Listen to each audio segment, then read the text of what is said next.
তোমাদের মধ্যে কেউ যদি তোমাকে একটা ফুল হাদিয়া করে, হয়তো সেটা খুবই নগণ্য জিনিস, ছোট জিনিস, কিন্তু তার খুশবুটা অনেক সুন্দর, মানে ভালো। অর্থাৎ যদি তোমাকে কেউ একটা ফুল হাদিয়া করে, সেটা তুমি হাদিয়া হিসেবে কি করো? গ্রহণ করো। মুসলিম শরীফের হাদিস। আর তিরমিজি শরীফের একটি হাদিস, যে আল্লাহ রাসূল সাল্লাল্লাহু আলাইহি ওয়াসাল্লাম বলছেন, তিনটি জিনিস তোমরা কেউ হাদিয়া করলে ফেরত দিও না। তিনটি জিনিস হাদিয়া করলে কি করো না? ফেরত দিও না। তার মধ্যে এক নম্বর হচ্ছে তাকিয়া, মানে বালিশ। বালিশ যদি কেউ হাদিয়া করে, কি করা যাবে না? ফেরত দেওয়া যাবে না। দুই নম্বর হচ্ছে আতর, মানে খুশবুদার জিনিস। খুশবুদার জিনিস মানে কি? আতর।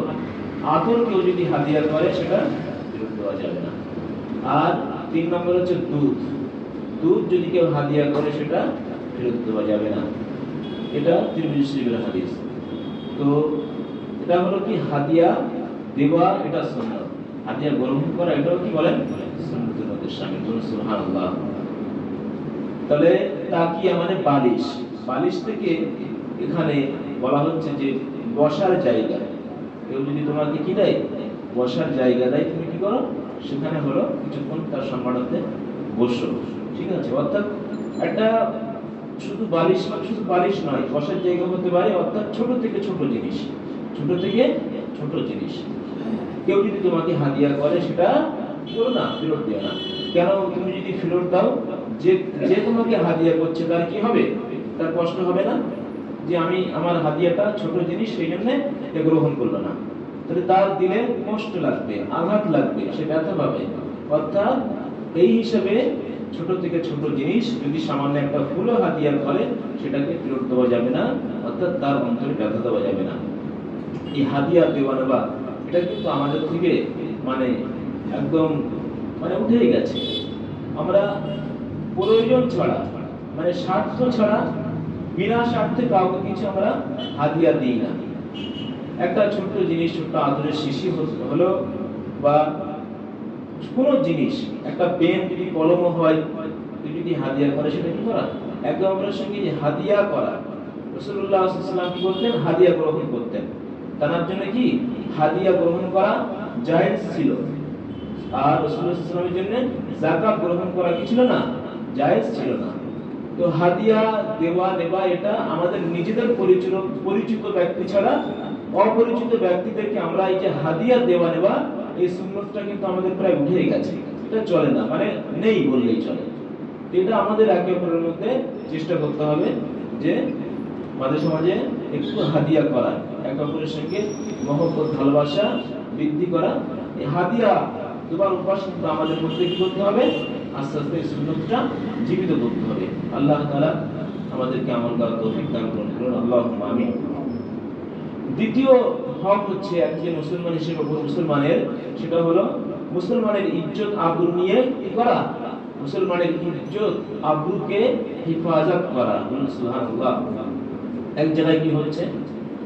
কোন এক জায়গায় কোন মুসলমান ভাইয়ের নামে সেখানে গীবত হচ্ছে। কি করা হচ্ছে? গীবত হচ্ছে। তার ইজ্জত নিয়ে ছেলেখেলা করা হচ্ছে। সেখানে তুমি কি করো? তুমি চেষ্টা করো সেটাকে রুখে দেওয়া, সেটাকে রুখে দেওয়ার চেষ্টা করতে হবে। সেই জায়গাটাই বলতে হবে যে মুসলমান ভাইয়ের তুমি কি করো না? গীবত করো না। কারণ যদি ইজ্জত নিয়ে যদি খেলা করে, পিছনে মানুষের সম্মান নিয়ে যদি খেলা করে, সেখানে আমাদের কর্তব্য হচ্ছে সেই জিনিসটা রুখে দেওয়া। হাদিসের মধ্যে এসে রাসূলুল্লাহ সাল্লাল্লাহু আলাইহি ওয়াসাল্লাম বলছেন, যদি কোনো ব্যক্তি কি করে? কারোর ইজ্জত সম্মান হেফাজত করে, আল্লাহ তাআলা কিয়ামতের দিন জাহান্নামের আগুন থেকে তার মুখকে হেফাজত করবে। সুবহানাল্লাহ। এই কথা হাদিসে এসেছে। বুঝতে পেরেছেন? তাহলে আমাদের এটা চেষ্টা করতে হবে যে ইজ্জত আবরু নিয়ে যেন মানুষের না হয়, সেখানে আমাদের প্রতিহত করা, এটা চেষ্টা করতে হবে। বুঝতে পেরেছেন? আমাদের মধ্যে আমরা প্রত্যেকেই দোষী। আদম সন্তান মানে আমাদের প্রত্যেকের মধ্যে ভুল আছে, তাই না? আমরা তো ফেরেশতা না। আমরা কি ফেরেশতা বলে? ভুল থাকবে, মানুষ মাত্রই ভুল থাকবে। কুল্লু বানি আদম খাত্তাউন, ওয়া খায়রুল খাত্তাইনা আত-তাওয়াবুন, প্রত্যেক বানি আদম তারাই ভুল করে, আর সবথেকে উত্তম হচ্ছে যে ভুল করার পরে তওবা করে। অর্থাৎ এখানে আমার বলার উদ্দেশ্য যে আমাদের মধ্যে যে ঘাটতিগুলো আছে সেই ঘাটতিগুলো আমাদের কি করতে হবে বলেন, দূর করতে হবে। তাহলে মুসলমানের ইজ্জত আবরু নিয়ে, সম্মান নিয়ে কি করা যাবে না বলেন, খেলা করা যাবে? আমাকে আমার জায়গা থেকে সর্বোচ্চ চেষ্টা করতে হবে কি করা, সেটাকে রুখে দেওয়া, সেটাকে আমার জায়গা থেকে প্রতিহত করা। আল্লাহ তাআলা আমাদেরকে এই তৌফিক দান করুন। আমরা মানুষের ইজ্জত আবরু নিয়ে আমরা ছিনিমিনি খেলবো না। আমরা কি করব, কোন জায়গায় যদি কোনো, অর্থাৎ শুধু মুসলমান না, একজন মানুষ হিসেবে কারোর ইজ্জত আবরু নিয়ে কি করা যাবে না, খেলা করা যাবে না। শুধু মুসলমান কেন, অমুসলিম হলেও তার ইজ্জত নিয়ে খেলা করা যাবে না। আর মুসলমান হিসেবে তো তার সম্পর্ক, তার সম্বন্ধে তার গুরুত্ব আরো কি হয়, আরো বৃদ্ধি পায়, আরো বেড়ে যায়। ঠিক কি না বলেন? তাহলে আমরা চেষ্টা করব ইনশাআল্লাহ মানুষের ইজ্জত আবরু সম্মানকে খেয়াল রাখা, আমরা প্রতিহত করার চেষ্টা করব। আল্লাহ তাআলা আমাদেরকে আমল করার তৌফিক দান করুন, আল্লাহুম্মা আমিন। 3 নম্বর হচ্ছে মুসলমান হিসেবে অপর মুসলমানের ভাইয়ের কর্তব্য হচ্ছে খুশদিলি, অর্থাৎ হাসি মুখে সাক্ষাৎ করা। বলুন সুবহানাল্লাহ। কি করা? হাসি মুখে সাক্ষাৎ করা, অর্থাৎ মানুষের সঙ্গে যখন দেখা করতে হবে, কথা বলতে হবে, একটু চেহারায় মুচকি হাসি রাখতে হবে। কি রাখতে হবে?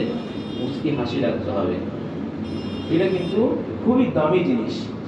এই ম্যানার্স ইসলাম আমাদের শিক্ষা দিয়েছে। বলুন সুবহানাল্লাহ। এই ম্যানার্স আমাদের কি শিক্ষা, কে শিক্ষা দিয়েছে? ইসলাম আমাদের এই ম্যানার্স শিক্ষা দিয়েছে। আমরা নিজেদের খুব কাছের মানুষ হলে তার সঙ্গে আমরা কি করি, খুব হাসি মুখে সাক্ষাৎ করি। আমি যেখানে কাজ করি, আমার যদি ওস্তাদার হয় বা আমার যদি কোম্পানির ফ্যাক্টরি যদি মালিক হয়, তো সেখানে আমার বলা লাগে না, সেখানে কিন্তু ওয়াজ করার প্রয়োজন হয় না।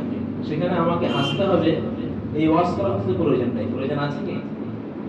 এটা তো আমরা সবাই করি। তাহলে সাধারণ মানুষ হিসেবে একে অপরের সঙ্গে আমরা যখন কথা বলবো, কিন্তু আমাদের চেহারায় কি থাকবে? মুচকি হাসি থাকবে, মুচকি হাসি, মুচকি হাসি।